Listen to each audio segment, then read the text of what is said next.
평안하십니까? 새롭게 하소서 서정호 목사입니다. 안녕하세요. 아나운서 장주희입니다. 네, 독수리는 날기 위하여 말은 달리기 위해서 하나님의 형상대로 지음을 받은 인간은 하나님을 경배하기 위하여 찬양하기 위하여 지어진 존재들이라고 생각합니다. 아멘.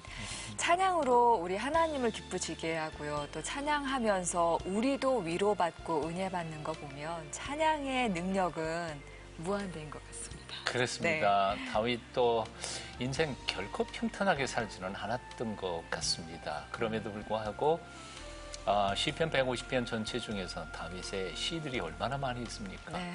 아마 찬양의 능력으로 살았던 사람 중에 가장 위대한 사람은 다윗이었던 것 같습니다. 네.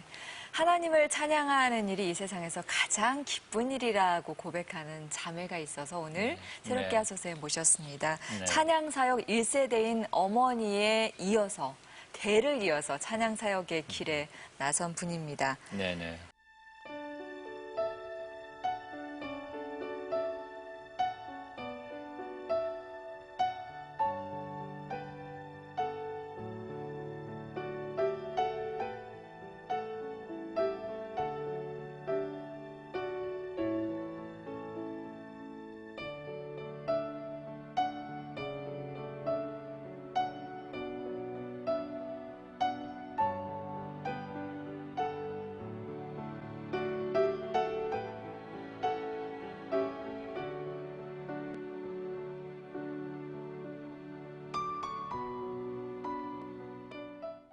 뮤지컬 배우이자 CCM 가수인 정계은 자매님 오늘 모셨습니다. 어서 오세요. 네. 어서 오세요. 네. 뭐 아름다운 여신. 그러게요. 그러니까 너무 교만하지 마세요. 하나님이 주신 선물이니까. 네. 어머니 뒤를 이어서 딸도 같이 전문 찬양 사역자가 된 일. 네. 다른 경우도 있었나요? 아마 두 분만 있나요? 다른 경우가 없다고 하더라고요. 그래요? 네, 어머니의 사역을 이어서 네. 딸이 이렇게 하는 건 처음이라고 그렇게 얘기들을 하시더라고요. 기분 좋으시죠? 너무 감사하죠. 감사해요. 네. 네. 어머님이 서재란 네, 서재란 사모님이세요. 네. 어머니하고 함께 공연하신 적이 있었어요? 어머니랑은 제가 뮤지컬 배우로 활동을 할 때도 간간히 제가 게스트로 그냥 가서 찬양을 하는 정도였지만 제 마음 가운데 CCM 가수라는 생각은 없었고요. 그런데 이제 본격적으로 CCM 가수 활동을 하면서는 어머니와 함께 이제 교회에서 집회나 이런 일들을 함께 어머니와 동역하고 있습니다. 그러니까 어머니를 돕는 거예요? 어머니가 따님을 돕는 거예요? 서로. 서로. 서로. 엄마와 딸의 무대 네. 같이 섰을 때 기분은 어때요? 항상 느끼는 거지만 아버지의 말씀을 들을 때도 정말 제 마음 가운데 은혜가 되고요. 또 어머니의 찬양과 간증을 접하고 들을 때마다 제 마음 가운데는 정말 하나님 정말 감사합니다. 이렇게 아버지와 어머니가 앞서가신 그 길을 오빠와 제가 정말 어머니 아버지보다는 조금 더 수월하게 그 길을 갈 수 있게 해주셔서 너무나 감사합니다. 딸들이 엄마한테 상처를 많이 받는다 그랬잖아요. 네. 상처 받은 적은 없어요? 저희 어머니가 원래 제가 세상에 태어날 수 없는 아이였어요. 어머니가 원래 육모상폐암이라는 암투병을 하셨어서 나팔관이 하나밖에 없는 상태에서 이제 저를 가지셨거든요. 그래서 제가 태어났는데 4.3kg로 태어난 거예요. 네, 우와, 정말, 네, 그 당시엔 정말 초비만 아이로 태어난 거죠. 네. 그렇게 태어나서 어머니 어릴 적 기억이 어머니는 좀 많이 몸이 안 좋으셨어요. 몸이 많이 약하셔서 제가 보호해야 할 사람이라는 그런 생각이 제 머릿속에 있었나 엄마를 봐요. 어린 딸이? 네. 그래서 엄마가 아프진 않나, 엄마가 어디 불편하진 않나라는 생각을 했어서 어머니와 그렇게 싸우거나 그렇지는 않았던 것 같아요. 저 뮤지컬도 하죠? 네, 뮤지컬 배우로도 활동을 하고 있습니다. 본래의 꿈은 뭐였어요? 원래 꿈은 뮤지컬 배우로 성공하는 게 꿈이었어요. 그래서 성악이라는 걸 또 전공을 하게 됐고요, 학부에서. 이제 뮤지컬 하고 싶은데 어떻게 해야 돼요? 그랬더니 성악을 전공해라. 그러시더라고요, 선생님들이. 그래서 바로 이제 대학교를 성악으로 들어가고 대학원에서 뮤지컬 전공을 하면서 뮤지컬 배우로 성공해서 하나님 나는 시상식에서 이 모든 영광 하나님께 돌려드린다 네. 라고 그래서 좋겠다. 말을 하는 게 저의 꿈이었었어요. 아, 소각장의 그 싸움 씬들 네, 네. 이제 그런 일들이 제 삶 가운데 있었어요. 내가 왜 이렇게 살아왔어야 했는지 날 좀 이해시켜봐요. 하나님 살아있다면 나한테 속심하게 말 좀 해보라고. 하나님이 두려워 말라. 내가 너를 빛나게 할 것이다. 일어나서 네가 네 빛을 발하라고. 정말 예쁘고 밝고 그런데 청소년기에는 좀 심하게 방황도 하셨다면서요. 어린 시절에 저의 유년기 시절은요, 굉장히 부유한 집안의 딸이었어요. 정말 공주처럼 컸다고 해도 과언이 아닐 정도로 그렇게 컸는데요. 그러다가 중학교 즈음에 이제 아버지께서 사업이 실패를 하시면서 그 이제 왜 TV에서 말로만 듣던 빨간 딱지가 이제 집에 사업. 네. 그 당시에 이제 어머니께서 피아노 학원을 좀 크게 하고 계셨거든요. 근데 그 피아노마다 다 붙어 있고 집에도 다 모든 가구에 그리고 이제 사람들이 이제 막 독촉하러 사람들 막 쳐들어오는 들어오고. 네, 그런 상황들을 어릴 때 보니까 한창 예민한 네. 중학교 거시기. 때. 네, 그리고 또 아버지께서는 제가 고등학교 1학년 때 총신대학원을 들어가셨어요. 그래서 어머니와 저와 두 명이서 울산에, 제가 울산에서 태어났거든요. 그래서 울산에서 어머니와 단둘이 단칸방에서 그때부터 생활을 하게 됐어요. 그게 저한테는 부모님에 대한 불만은 전혀 없었어요. 그게 아니라 이 상황에 대해서 상황이 너무 변하니까 네, 갑자기 변한 네. 상황에 그러니까, 적응하기가 네, 어려웠겠죠. 그러니까 집에 대한 안정감이 없는 거예요. 뭔가 제 마음 가운데. 그리고 이제 학교에서는 이제 뭐 돈 내는 게 있잖아요. 네네. 그걸 안 내면 방송에서 몇 학년 몇 반 정계은 자존심 아. 네, 그 어린 나이에 그랬던 것 같아요. 그러니까 학교 선생님들도 싫고 집에 가기도 얼마나 상처가 싫고. 됐어요. 네, 그런데 또 이제 어머니와 단둘이 있는데 어머니는 또 몸이 약하시니까 집에서는 정말 티 안 나게. 근데 학교에서는 엄마 걱정하실까 봐 네. 그러셨군요. 근데 학교에서는 이제 영화에서 나오는 그 소각장의 그 싸움 씬들 네, 네. 이제 그런 일들이 제 삶 가운데 있었어요. 좀 사고도 좀 치고. 네, 그러니까 제 안에 분노가 그 분노와 화가 어디론가 표출이 돼야 되는데 그렇죠. 좋지 않은 방법으로 많이 표출이 됐던 것 같아요. 그러니까 부모님 걱정하실까 봐 집에서는 집에서는 있고. 티 안 내고 네. 그렇지만 바뀐 상황에 적응은 안 되고 화는 나고 그것들이 어딘가로는 뿜어져 나왔겠죠. 그래서 학교에서는 심하게 반항하셨어요? 학교에서는 그러니까 한 번은 이제 아이들과 이렇게 다툼이 이제 뭐 1대1 다툼이 이렇게 있는데 그 싸움이 커진 거예요. 그래서 선생님들이 내려오셔가지고 이제 그 일이 좀 커졌죠. 그래서 1층부터 4층까지 오리걸음으로 이렇게 다니고 헌데 너무나 감사한 게요. 정말 중요한 정말 큰 사건들 정말 뭐 퇴학을 당한다거나 정학을 당할 수 있는 그러한 사건들에서는 항상 제가 빠진 거예요. 정말 너무나 감사하게. 근데 그게 저희 어머니께서 1000번째 기도를 한 번도 안 빠지셨어요. 참. 그 상황에서도 어머니가 계속 기도를 끊이지 않게 하셨어요. 그러니까 그 기도 덕분에 제가 정말 그 피할 길을 따라서 피하지 않았나라는 그런 생각이 들어요. 어머니의 기도가 헛될 리는 없고 네, 그럼요. 어머니의 기도를 받고 자란 사람 중에서 네. 잘못된 사람은 없습니다. 그 어려운 일을 어떻게 극복했을까 하는 거 궁금해요. 언제 어떻게 딛고 일어섰습니까? 대학교를 가서도 정리가 되지 않았어요. 제 안에 있는 분노나 이 화가 억누르고만 있었던 것 같아요. 억누르고만 계속 있다가 참는다고 없어지는 게 아니니까. 네. 정말 이게 정말 압력밥솥처럼 어느 한순간에 터지는데 그 압이 크면 클수록 크게 그럼요. 터지잖아요. 그럼요. 근데 24살 즈음에 이제 뮤지컬 배우로 활동을 하다가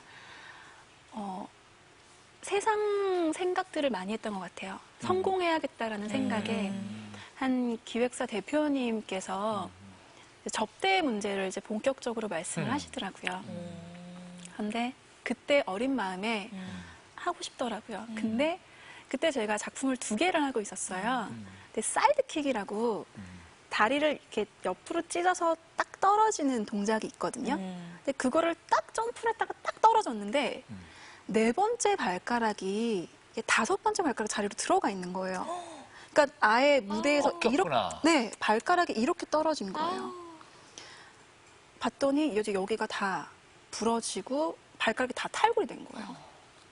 그렇게 되면서 제가 한 달 넘게 동안 걷지를 못했어요. 그러면서 그 작품이며 대표님과의 관계며 모두가 다 정리가 됐죠. 그때 이제 구자길 선교사님이라는 분께서 DTS를 다녀오는 게 어떻겠니? 라고 저에게 말씀을 하시더라고요. 네. 위험해서 건져주셨네. 네, 정말요. 근데 선교사님 얘기 들었을 때 저는 DTS가 뭔지도 모르고요. 그렇죠. 네, 무조건 가야겠다는 생각이 들더라고요. 내가 살아야겠구나, 내가 살려면 가야겠구나 라는 그런 생각이 들더라고요. 뭔지도 그래서 모르는데. 뭔지도 모르는데요. 뭔지도 모르는데 그냥 이끌려서 면접이라는 걸 보게 되고 거기에 들어가게 됐거든요. 이제 홍천 DTS를 가게 됐는데 들어가서 알았죠. 아, 여기가 연대구나. 일단 샴푸와 린스 이런 걸 쓰지를 못하는 곳이었어요. 그러니까 그 홍천이라는 곳은 네. 그 산 꼭대기쯤에 있는 곳이어서 예. 이제 뭐 합성 세제나 이런 걸 쓰면 안 된대요. 그래서 빨래비누로 머리를 감고 식초로 헹구고 20대 여성에게. 네. 이야. 그리고 양말도 벗으면 안 되고요. 무릎도 보이면 안 되고 발목만 보여야 되고 팔도 보이면 안 되고요. 그리고 간접 스킨십이라고 하는데 뭐 얘기하면서 이렇게 터치하는 것도 안 되고요. 그러한 곳에 이제 들어가서 노동 시간이라고 또 있어요. 아, 그렇죠. 기도는 노동이니까. 네. 그러면 그 뒷산에 가서 이제 밭을 이제 메꾸는 거예요. 이제 네. 돌뿌리 뽑으면 아, 나의 쓴뿌리가 뽑혔구나. 훈련소보다 더해. 네, 그러한 곳이었어요. 그러니까 3달 렉처 기간을 거치고 3달은 또 전도 훈련을 리싱아웃 됐고. 네. 그래, 어땠어요, 그래? 처음에 딱 들어가서 뛰쳐나오고 싶은 생각 없었어요? 있었어요. 그러니까 제 안에 분노가 가지고 간 상태에서 그걸 갔잖아요. 그렇지. 거기서도 해결이 안 되는 거예요. 처음에는 그 반항심을 가지고 하나님, 나 좀 이해시켜봐요. 내가 왜 이렇게 살아왔어야 했는지 날 좀 이해시켜봐요. 하나님 살아있다면 나한테 속 시원하게 말 좀 해보라고. 내가 왜 이렇게 아픔을 안고 살아야 됐냐고. 그런 반항심이 해결이 안 됐던 것 같아요. 처음엔 그렇게 얘기를 하다가 어느 정도 시간이 한 1주, 2주 지나니까 제 마음이 너무 괴로운 거예요. 하나님 제발 부탁인데요. 나 하나님 사랑은 알겠다고. 어릴 때부터 수없이 들어왔으니까 알겠는데 내 마음 좀 알게 해달라고. 내 머리와 마음이 같게 해달라고. 기도하는데 해결이 또 안 되는 거예요. 그래서 정말 마지막에는 하나님 제발 나 좀 살려달라고. 하나님 나 이 마음을 좀 해결해달라고. 나 이렇게는 못 살 것 같으니까 나 좀 살려달라고. 그렇게 고백을 하게 됐는데 이제 하나님께서 그 뒤에 기도 동산으로 따라 잠깐만 올라와 보겠니? 라는 마음을 주셔서 올라갔어요. 올라가서 기도를 하려고 딱 하늘을 보는데 별이 이렇게 떠 있더라고요, 처음에는. 이제 그 다음에 한참 울었어요. 정말 하나님 뭐 어떻게 해주세요, 어떻게 해주세요가 아니라 그냥 눈물이 펑펑 흐르더라고요. 정말 그렇게 몇십 분을 울었던 것 같아요. 한참 울고 하늘을 봤는데 별이 하나도 없는 거예요, 제 눈앞에. 근데 하나님께서 딸아, 왼쪽 편 하늘을 한번 보겠니? 라고 별을 딱 봤는데 거기에 별이 너무나 빛나게 별들이 떠 있더라고요. 그러면서 하나님께서 이사야 60장 말씀을 저에게 주시면서 딸아, 지금 너의 상황과 너의 모습은 상처투성이고 아픔투성이지만 내가 너를 옮겨서 저 자리에서 빛나게 해줄 테니까 걱정하지 마라. 딸아, 두려워하지 마라. 그러니까 제 안에 너무나 많은 두려움들이 그걸 감추려고 제 화로 쌓였던 것 같아요. 하나님이 두려워 말라. 내가 너를 빛나게 할 것이다. 일어나서 네가 네 빛을 발하라고. 그런 말씀을 저에게 주셨죠. 그 이후에 이제 교회 목사님들 말씀과 그리고 큐티, 묵상을 통해서 그 줄기가 견고해지면서 하나님과 친밀해져 가고 그 시기에 제가 많이 들었던 목사님 두 분이 계신데요. 한 분이 여기 계신 성목사님이시군요. 네. 목사님의 예. 말씀을 예. 제가 저를 써주신 것에 대해서 찬양합니다. 그래서 항상 제가 막 길 다니면서 막 울면서 설교 듣고 잠들기 전에 말씀 아니면 못 살겠더라고요. 그러니까 그 DTS에서 알았던 하나님은 분명히 좋은 하나님이 맞고 정말 삶을 바꾸시는 하나님이 맞는데 정작 저의 현실은 똑같잖아요. 제가 거기 안에서 6개월을 살다 나왔지만 현실은 바뀌지 않은 상황들을 다시 보면서 아, 정말 내가 매일매일 치열하게 싸워야겠구나. 근데 그건 말씀과 기도밖에 없구나. 라는 그런 마음을 주셔서 정말 말씀으로 버텼어요. 간증이 너무 감격이에요. 그러니까 DTS에서 그런 전환점과 계기를 마련하신 것은 네. 특별하신 하나님의 성령님의 축복이 아니었다. 네. 그거 쉽지 않거든요. 감격입니다. 네. 부모님과는 네. 관계는 괜찮다고 하셨는데 이제 네. 아버님이 이제 목회의 길을 가셨잖아요. 네. 그 이후로는 어떤 상황이었어요? 제가 이 방송을 준비하면서 부모님께 받았던 사랑에 대해서 다시 한번 이렇게 다시 돌아볼 수 있었거든요. 정말 매일 저한테 이메일을 보내주셨어요. 근데 그때는 보이지 않았죠. 아, 또 잔소리한다. 또 시작이다. 라고 생각을 했었죠. 근데 시간이 지난 다음에 부모님의 이메일을 살펴보면서 정말 부모님이 기도를 많이 해주셨구나. 그리고 정말 부모님께서 어떻게든 이 딸 한번 말씀 가운데 세워보겠다고 정말 몸부림치셨구나. 그리고 또 DTS 시간 가운데도 부모님과 거의 이틀에 한 번씩 편지를 주고받았어요. 네, 한 번 편지를 쓰면 5, 6장 이렇게 정말 긴 분량. 무슨 할 말이 그렇게 많았나 모르겠어요. 그러니까 어린 나이에 아버지와 떨어져 살아야 됐고 아버지가 신대원 가 계셨으니까 그리고 또 어머니는 편찮으신다는 생각이 있어서 부모님과의 대화는 그렇게 많지 않았던 것 같아요. 근데 그 시절에 정말 부모님과의 대화를 정말 많이 했던 것 같아요. 편지로 네. 많이 주고받으셨군요. 이만큼 그중에 조금만 가져오셨는데 이만큼 네. 이만큼 많은데요. 그냥 그 딸을 부르는 용어가 너무 가슴에 와닿아요. 사랑하는 딸 축복의 통로요. 사랑하고 귀한 하나님의 딸 정교수. 사랑하는 딸아 보고 싶은 하나님의 딸 나의 어여쁜 딸. 이게 아가서를 읽는 것 같으네요. 하나님의 귀한 온유한 네. 축복의 통로 정교수. 야. 하나님의 딸 정교수님. 와. 존댓말로 쓰신 편지도 존댓말로 있고요. 쓰셨어요. 또 하나님의 비전은 개운하. 야, 제가 그중에 조금만 읽어보고 싶어요. 네. 하나님의 면류관이여 기쁨이 되는 딸아. 그리고 또 정 교수님. 왜 정 교수님이라고 했는지 그건 조금 이따 설명해 주시죠. 네. 이제 하나님의 형상으로 창조된 사람들이 이 시대 무엇을 위해 살아가며 목적 없이 방황하는 불쌍한 영혼들은 아버지의 눈과 심장으로 복음을 전하는 사도를 보내심을 곧 받게 되겠지. 너희 가는 길에 성령님이 인도자 되시고 대변자 되시고 보호자 되시기에 그분의 음성을 듣고 즉시 순종한다면 하나님께서 미래 너희 앞길을 어떻게 인도하실지도 깨닫게 된단다.